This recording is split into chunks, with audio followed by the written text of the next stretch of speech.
All right, gang. So we had a good day fishing today. Actually, I was just going to check the water levels, and they were low. And I happened to throw my rod in, and I think after like two or three casts, I caught a skipjack. So I was like, okay, cool. So long story short, filled up 2 coolers worth of skipjack, about 70 or 80 of them. And right now we're gonna vacuum seal them, and we're gonna get them prepped and frozen for when we go out catfishing. This year is going to be epic. I'm hoping that it goes down great.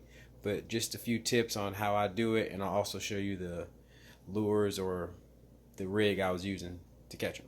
All right, stick around. This here is what's known as skipjack. Like I said, I got 2 coolers full, so I'm gonna get to vacuum sealing them, keep them fresh, get them in my freezer, and yeah. All right, guys, when you seal these up, a couple of things. One, you want to put enough in there so that way you have enough for, what you're going to need for fishing. So I usually go 3 or 4. Also, if you're using a vacuum sealer, you want to put a piece of paper towel at the top to catch any moisture that's going to suck up off those fish. If it gets up there when it goes to time to seal, if you got moisture in there, it won't seal right and your bags will end up filling up with air, which defeats the purpose. Now, for those who don't have a vacuum sealer, you can use Ziploc freezer bags. You want to wrap them up, get as much air out of them as you can, but preferably if you can, get you a little $30 food saver. You can get the big boy or the cheap ones, but get you a vacuum sealer. It really pays off in the long run.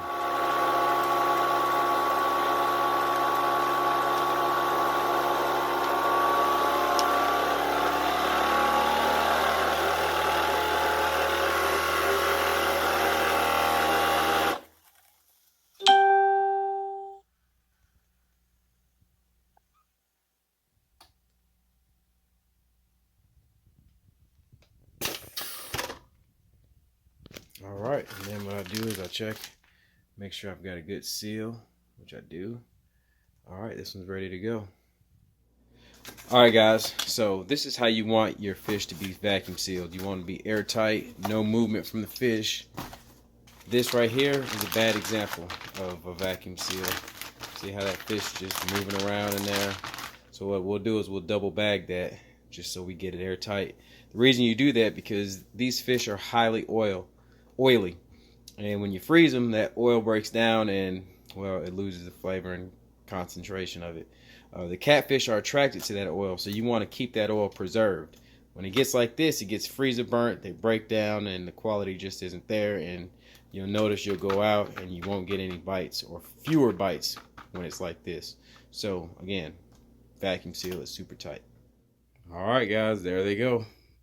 That right there is 89 skipjack. You're allowed 100 a day. I think 200 total possession. So not a bad day, not a bad 4 hours. All right, guys, this is what I like to see. This is what I'm used to. A well-stocked bait cooler. Plenty of bait, plenty of bait. That'll last me for a few months.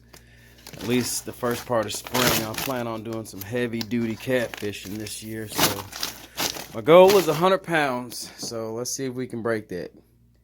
All right. All right, guys, so this is what I was using today. So first off, we got this Berkeley lightning rod shock. It's good for braided line. We got 30-pound test on here, but it's got the 6-pound diameter. So, basically you're tricking your rod to thinking that you got 6-pound test, but really it's 30-pound test.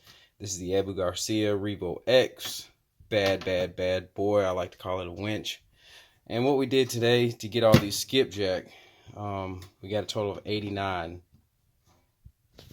What we did was get this off here safely. Just using a jig head.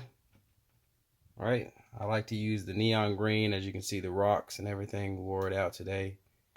But a neon green jig head with one of these mini tails in like a neon green, or you can use the Moglow glow in the dark series, which, I mean, 10 feet underwater, it's pretty dark, so it's going to glow.